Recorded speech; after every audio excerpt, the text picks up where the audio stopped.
Next up, we've got Lisa Raehsler, who's going to be talking about Pinterest ads. And I don't know about you, but Pinterest has been doing some really interesting things. And certainly the stock market has been paying attention to Pinterest more and more. And so Lisa's going to talk about why some advertisers may want to pay attention more as well. So go for it, Lisa. Hello, I'm going to, hope I don't have any, it says Kirk needs to stop sharing. Kirk, are you still there? To stop sharing? I am still here and I'm doing the sharing option and it's not giving me an option to stop sharing. There it is. I found it. Apologies. We're good. No worries. All good. Technology. It's so silly. All right, let's see how this goes. Can you see that? Yep. Okay, let me.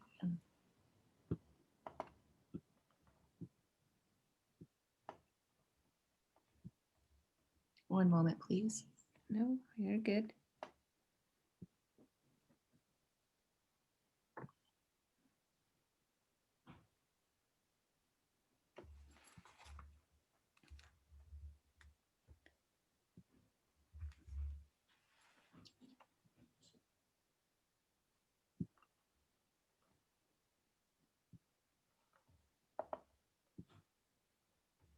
How's that? That's great. Lovely. Hello, everyone. I am Lisa Raehsler, and I'm very, very excited to be here today. Before we get started, Ginny is going to help me with a poll. So we're going to do this old school, totally manual, except for that it's on the computer and you have to do something digitally. But I can't see you and I can't see what you're doing. If you could use the raise hand feature to let us know if you've ever used a Pinterest advertising account to promote your business. That's all you need to do is just push that little button if you've ever used it before. Are there any hands going up? There are. Okay. They're coming in. Awesome. So please do that now. And then Jenny's going to count them up using her manual math skills. And so today I'm going to talk about Pinterest. It is one of my favorites because I think it is definitely underutilized in the PPC community, and it's so very different than the other ones that we use. So that's why it's a personal favorite of mine. And so I want to talk about it. I want to talk about it more. I'm also still learning, so I've been taking copious notes here. So, all right. Well, it looks like we have about 8 attendees. I'll raise my hand. So we have about 9, 10-ish that are have used Pinterest. So you have lots of new learners in the mix. I think that's great because that is what that's who my presentation is for. Perfect. But also sad because I think there's a lot of opportunity. So we're going to talk about that today. So let me tell you just really quick a little bit about myself. I'm a PPC strategist. So I work on a lot of different platforms, Google Ads, Microsoft Ads, Facebook, LinkedIn, and now Pinterest. This is me last year in 2020, very excited to be moderating at the conference. I also have spoken internationally on PPC. I write for Search Engine Journal. And when I'm not doing all of this industry stuff, I practice yoga because I need the mental break. So let's jump into Pinterest advertising. Pinterest is more of a visual discovery engine. Like I talked about, it is a lot different from the other platforms that we use, and it has a really neat niche. So in this presentation, I'm going to talk about people and the platform, the targeting opportunities, and then some tips for setup, creative, and optimization just to get you started. So first, let's go with stats because everyone loves stats. There are 459 million people that are using Pinterest every day, and they use it to plan their everyday lives, from cooking to shopping. I use Pinterest as a go-to for a lot of things when I am researching and just getting started with an idea.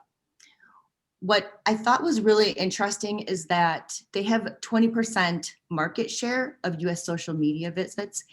So 20% looks like a small amount, right? When you can put it into perspective, Facebook has 60% market share, and then Pinterest comes in second. Just think about that for a second. So that's very cool. Not only is Pinterest popular in the US, I mean, it's the most popular in the US with 100 million users. It's also being adopted around the world, and ads are available in all the countries that are listed here. So it's great that it's getting going. The people on Pinterest are as diverse as the types of pins that they choose to put up. I mean, I'm talking about ads today, not organic, but if you've been on Pinterest, there's all kinds of stuff on there. There's a whole world of opportunity. 80% of those people are using it for inspiration and about a purchase, or actually purchasing from Pinterest, or purchasing products they've seen on Pinterest. Besides those concepts, one of the things that makes it different is that most of the pinners are going there for inspiration and ideas about their lives. So we want to couple that purchasing intent with the fact that they're looking for more creative inspiration. I think a lot of companies that holds them back from advertising on Pinterest is that they don't know how they fit into it. And so here are some of the popular categories: technology, home improvement, most of the things that you would expect. But I think we need to think a little bit more. If you don't fit into one of these categories, or don't have a product that is complementary in one of these categories, think a little bit more outside of the box. Like, for example, home improvement can range from a big box retailer to a local services provider. There's really a lot of play in those categories. So let's talk about some of the targeting. What I don't think a lot of people know, that the targeting on Pinterest is very, very sophisticated. It is very complicated. And that is a good thing. So you can target the right audience based on a number of criteria. And the criteria is by a big degree based on the pinner engagement. So in this example, I was served an ad for Kohler. How did they know I was in a remodeling project? Because they're super smart. And so we can look at interests, keywords, demographics, placements, and we're going to also talk about their expanded targeting options, which are all the audience options, the retargeting, all that fun stuff. Besides the more of the traditional type of targeting that we saw, if you want to call it traditional, they have this really nifty tool that I wanted to put in this presentation, because I think it's very useful for Pinterest ads as well as any other type of platform. You could check out this tool. If you have a Pinterest account or set one up, in that little analytics dropdown, you can choose trends, and that's available for US, UK, or Canada. You can enter in several search terms, and then Pinterest will give you information about them and chart them on a graph. I wanted to make sure I include the graph because I was jealous of AJ's graph yesterday, showing the users on LinkedIn. So we can identify trends. So this is people that are looking for marketing ideas and interested in podcasts. So I thought I did not see that coming. Let's look at some more information about the actual ads. So the placement of the actual ads on Pinterest are on Pinterest.com and the Pinterest app. So it's definitely one of those contained platforms. They don't have like an audience network or partner sites that they post their ads to as well. So the percentage question mark is not a note to self. This is a question for you to think about. and then I will tell you the answer. So what do you think is the percentage of people that are using the mobile app versus the desktop? So the majority of people are using the mobile app. 85% access Pinterest through a smartphone. So this is important, really important information to know, that when you're creating your campaign strategy and your ad creative, that you have this in mind, that is very mobile friendly, and that it takes into account that customer's journey. We're going to talk about the Pinterest journey right now. And what I think is great about this is this looks a lot like the old-fashioned sales funnel, doesn't it? The awareness, consideration, and purchase.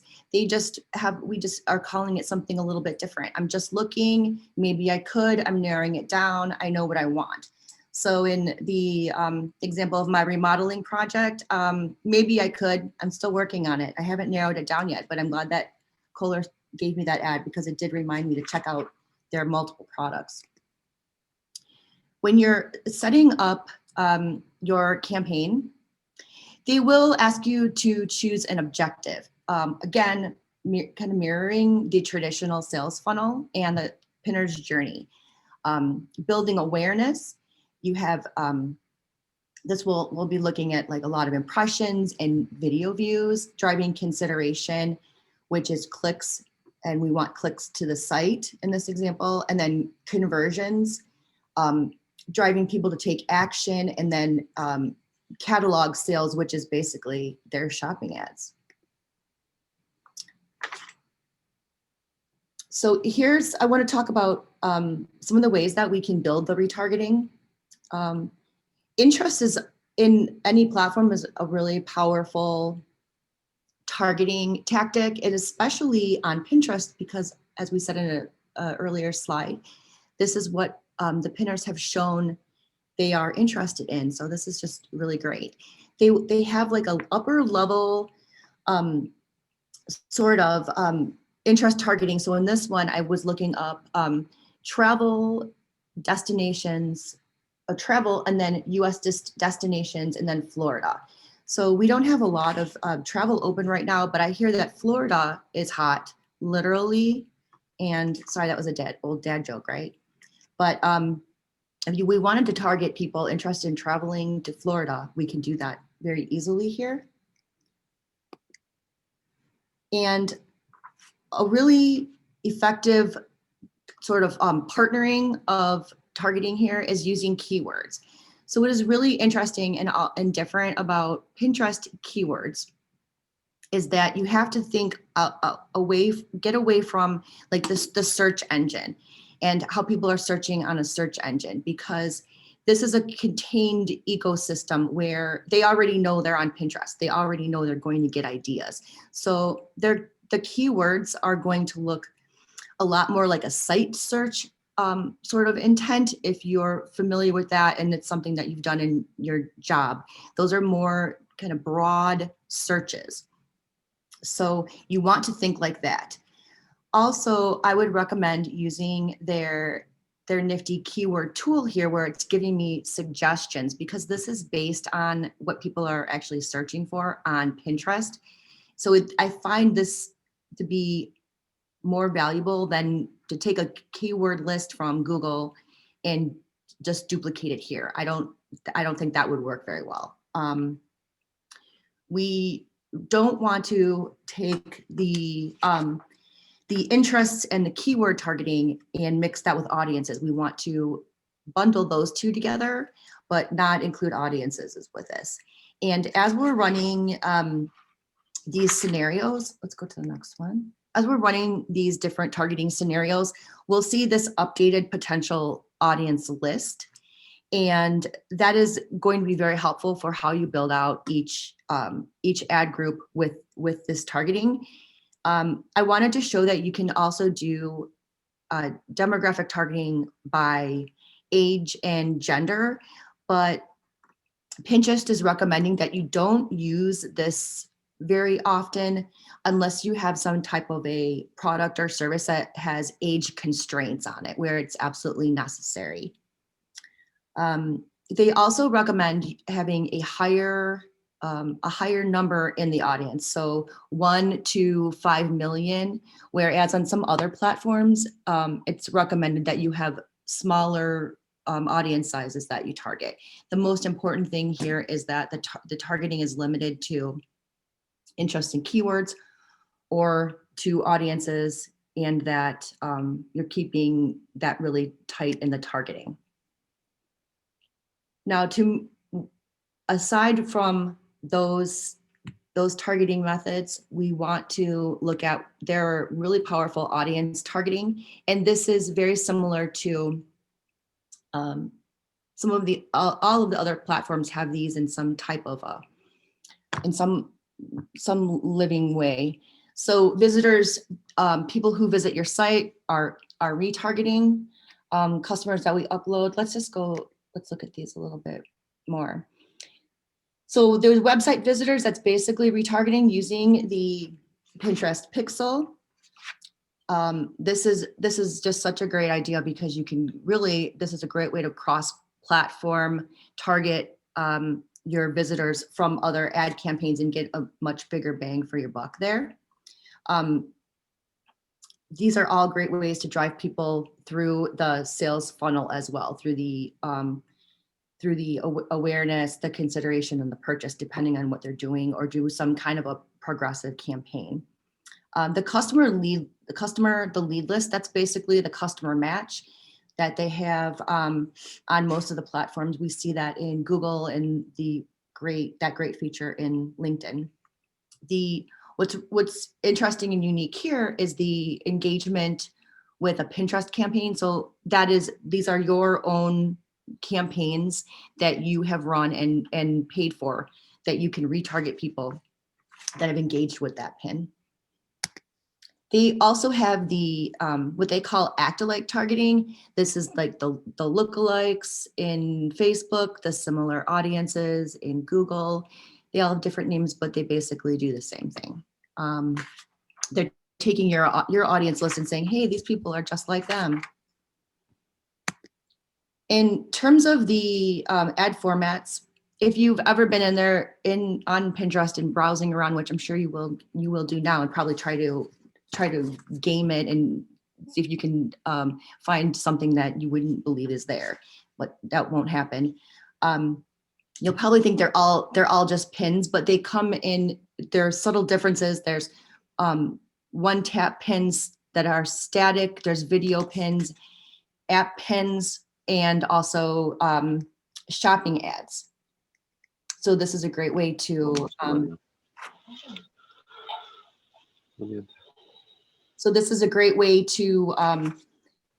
to mix and mingle with Kirk's recommendations for shopping campaigns. So I'm not going to dive very far into creative, but you'll have these slides for future reference. They basically will have similar characteristics across the different goal types. So we want to see inspirational content, calls to action. In traffic campaigns, we want to show multiple products, which is what I saw with the Kohler products. Hello, my name. And for conversions, we want to limit the creative a little bit more with a call to action, obviously seasonality, and more of a lifestyle focus. In the video campaigns, there's what we'll see that's a little bit different from the other ad formats is time and Lisa? style. Yes. Sorry to interrupt. Moshe, can you go on mute, please? הלו, Hi, can you go יופי, on אז mute, תגיד לי מה, אז Moshe, פתרת את please? הבעיה שם עם הפיבוט טייבל? Or David, are you able to mute הלו, Moshe? שומע? אני שואל אם פתרת את הבעיה שם עם הפיבוט טייבל. I'm not able to mute him. I wasn't sure if David, if you're able to. Yeah, I can't find him in the attendee list, so. He's in the panelist list. Ah. I think.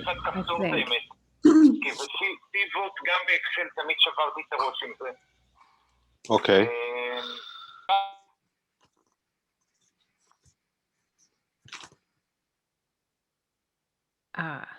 Okay. All right. Thank you, Lisa.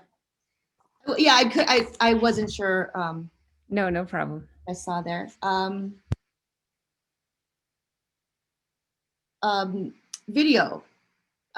What's different about this is that we'll want to incorporate more time and style into the creative, and through of course the most important thing with our creative, and that could be several presentations on how to build out Pinterest creative, but is to make sure that you're putting that in line with your business goals and that sales funnel. Again, not going to dive into optimizations, as that could be another couple hours, and I only have one slide on that. So, some different areas that you can optimize on Pinterest is the same as the other platforms. You can adjust the bids. They'll give you a like a suggested bid or a range of bids that you can select from. So that's a lever that you can pull in order to get more or less volume if you need to.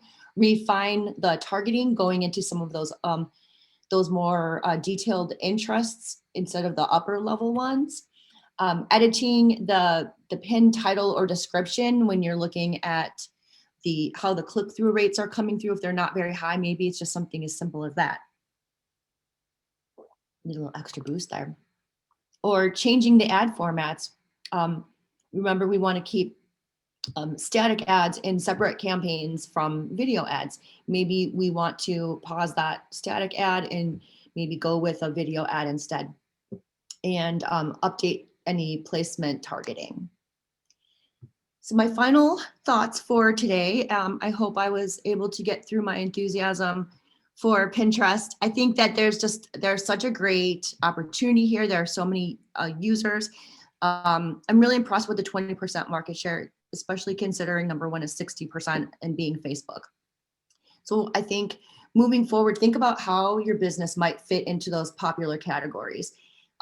If it's a direct connection or if it's a complementary connection, and it could be anything from a product to content that you can promote on there. So look around those ideas and think about how you can reach your audiences at various stages of the purchase. Maybe you only want to reach pinners at the brand awareness stage, and then kind of overlap that with some other platforms.